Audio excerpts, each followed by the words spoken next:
What's the deal, man? It's your boy One Real Mirror. We are live back on Street Gossip TV with a crazy episode, man. And today, I do not got an ordinary guest in the building, man. We got the legendary, the platinum producer, Drumma boy in the building, man. What's going on, Drumma? What up, what up, what up? What's happening, man? Man, Drumma, man, it's your first time here on Street Gossip TV, man. Let me know how you feeling. I'm blessed, man. You know what I'm saying? Pleasure to be here, you know what I'm saying? Do it another day. Get some more game. Yes, sir, man. So the first question I always got to ask any artist or any person that, you know what I'm saying, when they come to the show is, what has life been like during the pandemic since 2020 for Drumma boy, man? You know, what's been going on with the money, the beats, you know what I'm saying, working with artists? Just tell me, like, what has life been like for you for the past 2 years? I mean, honestly, to sum it up, I think it's been moral on self. It's been like, you know what I'm saying, just a lot of self-love, you know what I'm saying, a lot of dedication on self-projects. And, you know, bringing everything, you know what I'm saying, into existence that you've had written down on paper. I think it's been like a good time to execute because we've had more time with ourselves, which is more time for action, development, you know what I mean, and actually executing the ideas that we have. You from Memphis, Tennessee, and Memphis, especially just Tennessee, has this whole thing with music, you know, with the blues, the jazz, the hip hop. So just kind of talk about what was life like growing up in Memphis. Memphis is like a gumbo city. It's like you got country, you got rock, you got pop, you got blues, you got the church. You know what I mean? You got hip hop, Yeah. you got bluegrass, you got like it's everything. So it was just a melting pot, you know what I mean? And my family was heavily, you know, musically involved. My brother was into music, so it was just destined, you know what I mean? I was imitating singers and, you know, coming in the kitchen and singing Michael Jackson or Luther Vandross at 4 or 5, you know what I'm saying? 6. Right. And like just music, Star Search, you know, it was like so many things that was on TV, Michael Jackson. It was just so many things that just made you love music then. And I see you had mentioned your big brother. Now just talk about what impact did your big brother have, you know what I'm saying, during that time with you growing up and then your love for music. And you also played the clarinet and the piano, if I'm correct, right? Yeah. Yeah, so like my pop was in the orchestra. So, you know, growing up with him, you know what I mean, like one of the first instruments that I was playing was a recorder. And that was like 3 or 4 or 5, like just learning how to read, you know, sheet music and whatnot, you know what I mean? And then like my mama, she was playing Earth, Wind, and Fire and, you know what I mean, Luther Vandross and, you know, just the oldies but goodies. You know what I mean? And then my brother was putting me on like, okay, the new rap, what's hot right now, you know what I mean, what's popping right now, you know what I mean? So I'm just a youngin' just kind of soaking it all in. And, you know what I mean, it just kind of, one day I hit the studio and seen all the lights, and it just hit me. You know what I mean? Like, this is something I want to do. You know what I mean? Being in the studio and making people, you know, move and happy to something I created. Yeah. Do you think music kind of kept you out of trouble once you kind of start finding that passion for it, especially beat making? Do you think music was keeping you out of trouble? Most definitely. Like, once my mama got me this, I got my first Roland XP50. It was my first keyboard. Like, once she got me that, you know what I mean, she financed that junk, so she would always tell me, like, I gotta make this payment every month. Yeah. You better, you know what I mean? But I was always in the house, you know what I mean? So she knew where I was at. Now, did you have any at that time, like, you know, because it wasn't too many rappers or, you know, producers coming out of Memphis, especially for the hip hop at that time. So did you have anybody that you were kind of following behind, or, you know, somebody that you wanted to mimic and be like, you know what I'm saying, as a producer, being that young? The dope thing about me, like, I was DJing and rapping before I was even producing. You know what I'm saying? But I started taking people beats, like the acapellas, and putting my own beat behind it to see if I could make a better beat. So it wasn't necessarily like I was competing with other producers. I was always competing with myself. And just seeing like what I could do to make this a better song than what it already is. And that gave me practice, you know what I mean? So when I started working with artists like Gotti and, you know what I mean, Tila and Pastor Troy, it was just like already, you know what I mean, kind of like playing basketball. Like you taking what the defense give you and you making the music right there on spot, tailor-made to that particular situation. Yeah. And that's one thing I even that I like about your hustle even back then. I think you were kind of ahead of your time, especially being in school. Because I read something about you start selling bass tapes at school for $100. Now, kind of talk about how the hell did that come about? You know what I'm saying? With you selling bass tapes to your classmates, and how did it kind of take off and pop? Man, like I was always like around when I first moved. First of all, I'm from Black Haven, Memphis. Mm-hmm. You know what I'm saying? So it's a neighborhood South Memphis, and I moved to Cordova when I was like 13. So I go out here to Cordova, and all the kids out here got like new. You know what I'm saying? By the time I got to high school, 16, all the kids had new Mustangs, you know what I mean, Alpine systems, stereo systems and whatnot, and they had the bread. So I was making these bass tapes, and I gave one tape to this dude, Johnny. He would always like pull up to the school late on purpose. Yeah. You hear him coming down like, oh, bro, there go Johnny, you know what I'm saying? But he made me popular because everybody was like, man, what that is? What you riding to? You know what I'm saying? So everybody who had a system started coming to me for the bass tapes. And that was like a hustle, you know what I mean? And I was making beats and stuff too. So the basketball warm-ups, the coach was like, man, we should warm up to your beats. So I gave some beats to the Just to only the DJ. beats or no songs or nothing? It was just only beats? Nah, it's just only beats as we warming up, you know, varsity basketball game. So now during the games, I'm starting to see the cheerleaders choreography and coming up with different steps and two steps and routines and whatnot. Yeah. So, you know what I mean? It just, each thing motivated me to take it to the next level and, you know, to continue doing and take it seriously. You know what I mean? Because at the same time I'm playing basketball, I'm trying to get a scholarship. You know what I mean? Hooping. I had a D1, D2 scholarship playing basketball too. Mm-hmm. You know what I mean? So I'm 16 going on 17 in the process of making $1,000, $2,000 a week. You know what I'm saying? With the Off music. the tapes? You know what I mean? Okay. Just off the bass tapes and whatnot. And you know, one of the first groups that I produced for was Trill. So I produced a group called Trill. I produced a group called The Faculty. You know, I just producing all these different local groups, you know what I'm saying, throughout high school that started popping up. You know what I'm saying? Bumped into Gangsta Boo, started doing some stuff with her, a couple other cats, you know what I'm saying, 3-6 Mafia. Bumped into Tila through my brother. And then it was like, man, okay, now I'm freshman in high school, you know, in college. Yeah. You know what I'm saying? And it's just like, I ain't got time to play basketball. Right. You know Now, what I'm saying? even with that, you know, your freshman year of college, I remember you had said like your parents, your dad wasn't really fucking with the music. He didn't really kind of see the vision at that time. Now, just talk about the effect that had on you. You know what I'm saying? With your dad not necessarily not all the way believing in your dream, but just not seeing the same thing that you seen. You know, he didn't kind of see the light at the end of the tunnel. Did that give you a kind of a fuel under you, or you know, talk about how that motivated you? You know, it was always like, you know, just a grudge, you know what I mean? And I love Pop for just pushing me, you know what I mean, to educate myself, to, you know, have a different, you know, skill set, you know what I mean, and different tools. But I just didn't want to spend the rest of my life playing somebody else's music. You know what I'm saying? As a musician, you playing somebody else's music. Right. I wanted to be Beethoven. I wanted to be Mozart. I'm going to the orchestra and the performances and whatnot. I'm looking at the conductor like I want to be him. Yeah. He looked like he the one in control of everything, and you know what I'm saying. He making the strings do this. He making the horns do this. He making the pianos do this. He making, you know what I mean. He making the percussion do this.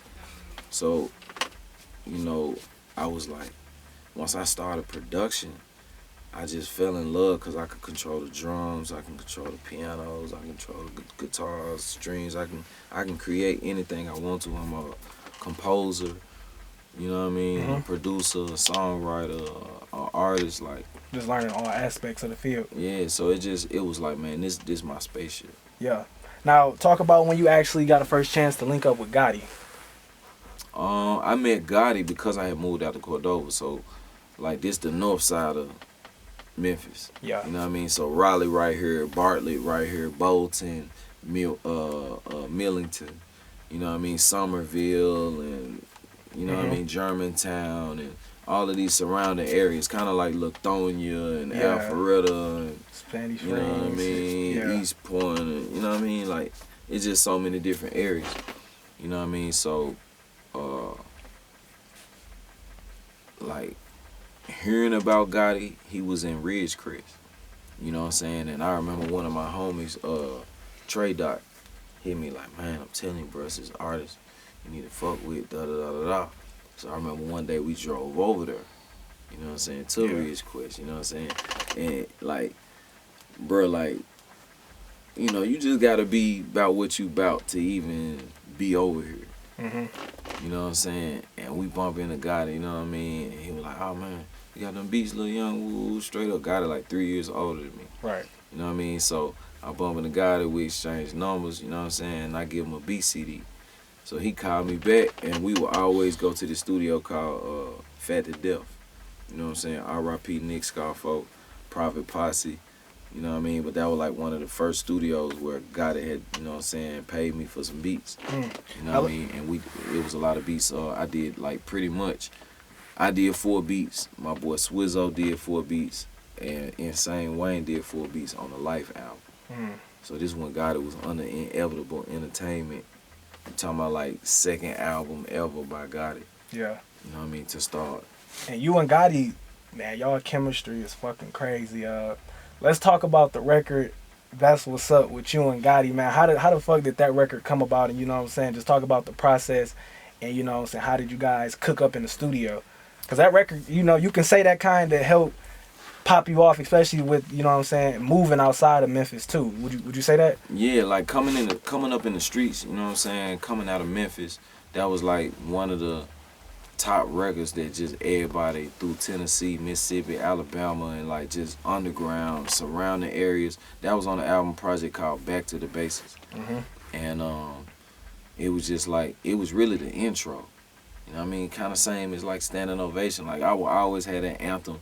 It wouldn't necessarily be the single, but it's an anthem that like just took off on its own, like unexpected. Like, did you now before you when you guys were recording or before you put it out, did you have a feeling this record might do anything, or was it just, you know, we're gonna let the streets? I didn't hear the record till it came out. Like I gave Gotti some beats.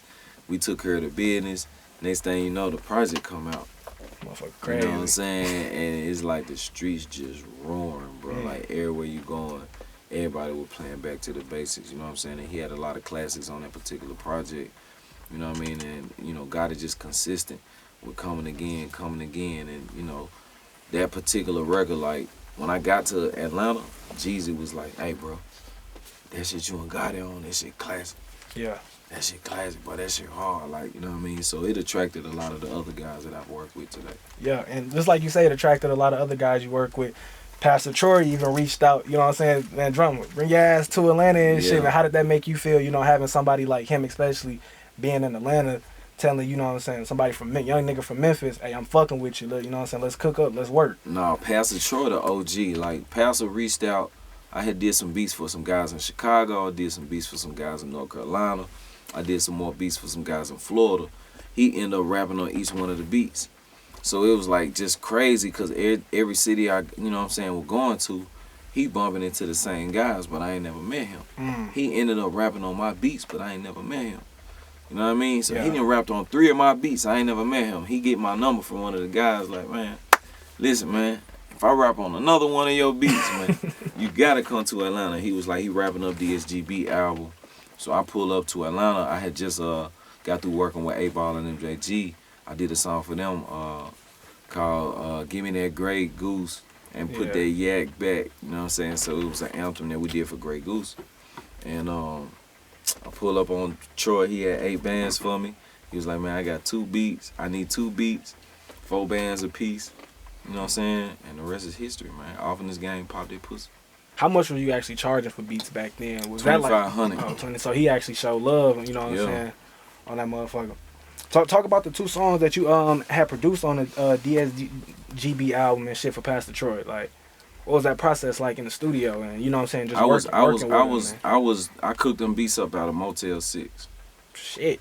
I tracked them beats out in Motel 6, pulled up at the studio, got the money. Straight out Motel 6. So at this time, you know what I'm saying, during your career, are you actually staying in Atlanta at this time? Are you in and out of Memphis? Or, you know what I'm saying, going back and forth? Man, I was actually in college, you know what I'm saying? So I'm going back and forth to Memphis, and you know what I'm saying, from Memphis to Atlanta, but I'm still in school, you know what I mean? And it's like from my sophomore year to my junior year, and I end up getting kicked out of school my junior year due to unattendance. You know what I mean? So this is a 6-month period that I had to really figure out what I wanted to do.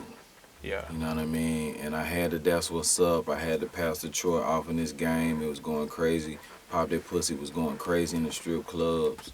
I started working with Boys in the Hood during the off period that I'm kicked out of college. Okay. So I end up getting Look and Trap Niggas. I bumped into Puffy. You know what I'm saying? Jody Meet Breeze. Puff, get a little inspiration, things of that nature. And right when Jeezy goes solo, we do Standing Ovation. Standing Ovation ain't out yet, but we do Standing Ovation, and my pop finds out that I get kicked out of college.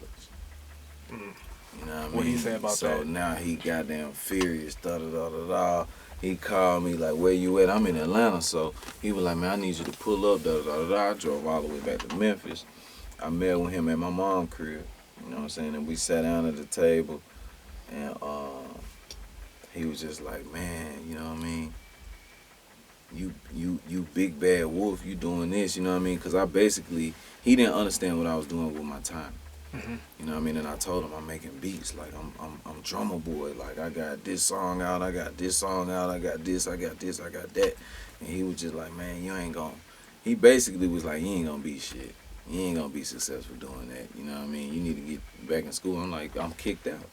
Fuck, I'm supposed to do, like, you know what I'm saying?" So he was like, "All right, so you big bad wolf. Da da da da da.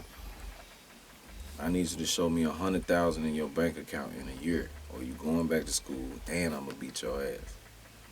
Shit. You know what I'm saying? Now it's game time. You know what I mean? And he ain't talking about no whooping, nigga. He talking about like boxing, like, you know what I mean? So I'm like, "Nigga, I don't give a fuck. I'm gonna beat your ass, nigga. What the fuck you mean?" You know what I mean? So, man, I was just like, "Man, I'm Drumma boy, da da da da. I'm gonna show you." And that to me was like my first hater.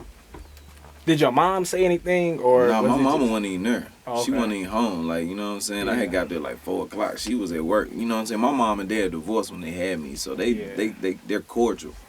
But you know what I mean? Like this particular time, I had just got, you know what I'm saying, I had drove to Memphis, and he was out in that area doing something else. So you know what I mean? I was just like, "All right, shit, pull up at Mom Deuce's house. She ain't home." Okay. You know what I mean? Type shit. Yeah. You know what I mean? And we had that conversation, and shit, bro. I went on my mission. I went back to mix and master Standing Ovation. Standing Ovation came out, goes fucking platinum. Yeah. And it's the biggest thing coming out of the South, like as far as trap music is concerned at that particular time. Like as far as anything trap, Jeezy had the biggest come out. Now we gotta actually talk about that Standing Ovation record, because a lot of people don't know what the fuck you had to go through, especially with Jeezy, you know what I'm saying, with making that record, you know, traveling back and forth to the studio, and you wanted to be on Jeezy album, like, you know, you wanted to be on that motherfucker. So just talk about that process. I know you said you driving back and forth from like Stone Mountain. He made you drive like 3 or 4 times and shit. So to end my dad's challenge, when Standing Ovation comes out, goes platinum, I do my first publishing deal. You know what I mean? They give me 150,000. Shit. You know what I mean? This is at the 8-month period that my dad did the year challenge.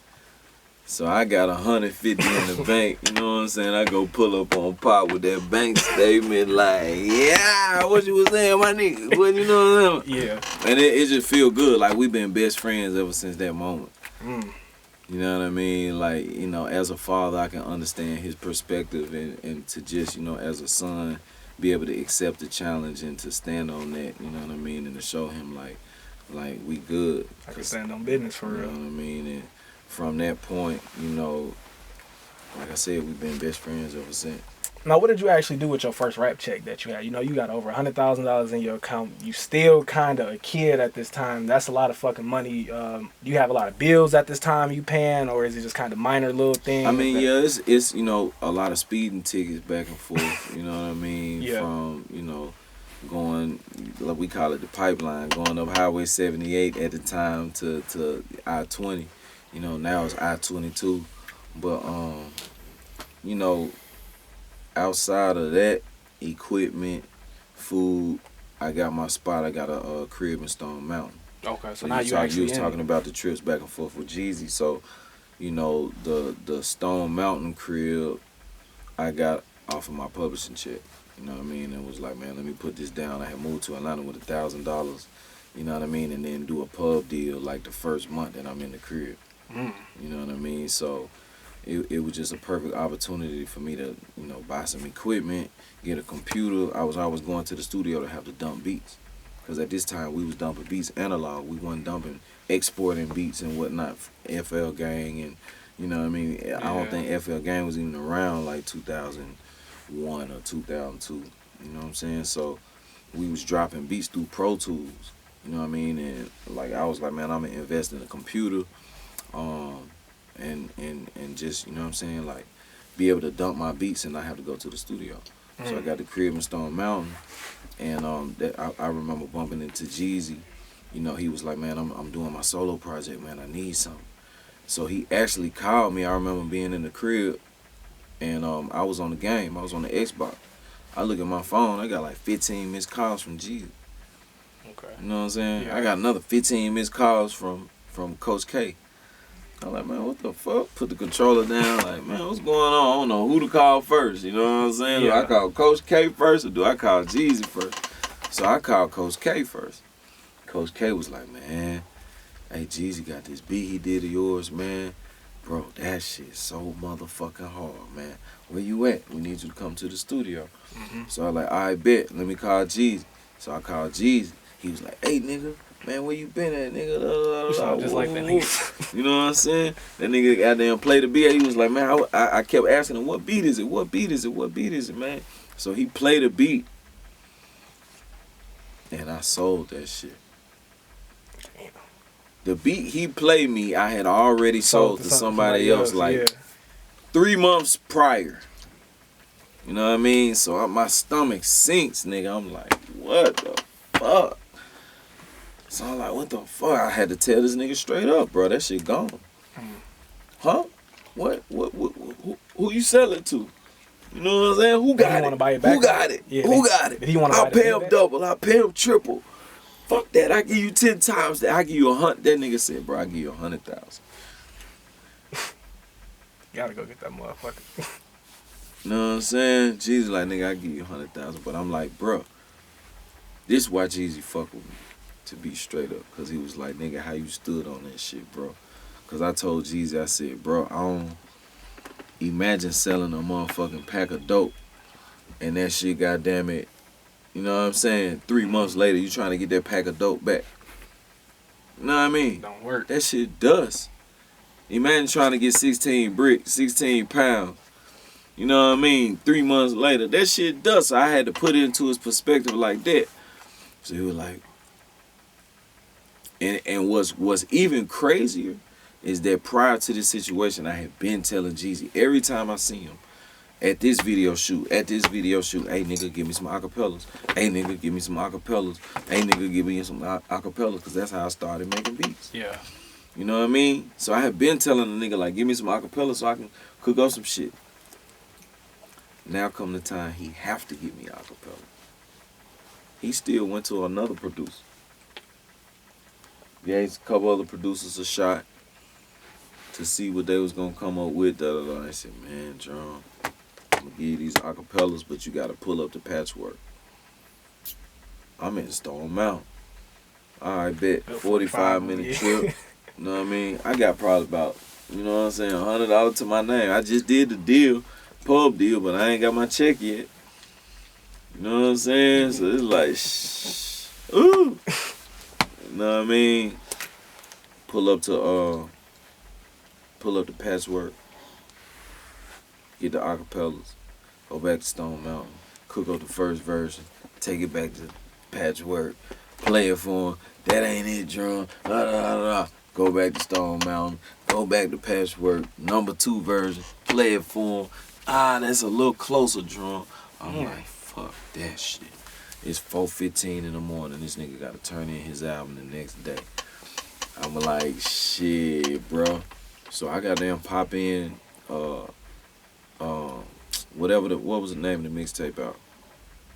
Trap or Die. Yeah. It was like and Can't Ban, not Can't Ban, the Snowman. What was the It was like his big buzz, Air Forces, all this shit. Like everybody knew Jeezy was the nigga you want to be on his motherfucking album. This was like the biggest project. I listened to the album, the mixtape, and every fucking beat is horns. Every beat is horns in that motherfucker. You know what I mean? I'm like, all right, bet. That's the first sound I'm going to put in this shit. You know what I mean? Because the standing ovation acapellas, all you hear at the beginning of it is, hey, hey. You know what I mean? Yeah. So first sound I put in there, you know what I'm saying? And the rest was history, bro. Like I made the beat, took it to Patchwork. Leslie Bradboy was mixing the album at Patchwork, and I played that shit to Jeezy, bro. And like that was the first time hearing him say his ad lib in person. You a fool for this one, drummer. And he was like, nigga, you come through for me on this one, nigga. I got you. And I went on to do Flexing, White Girl. I put on for my city, Lose My Mind, Me Okay. A lot of your favorites today, you know what I mean?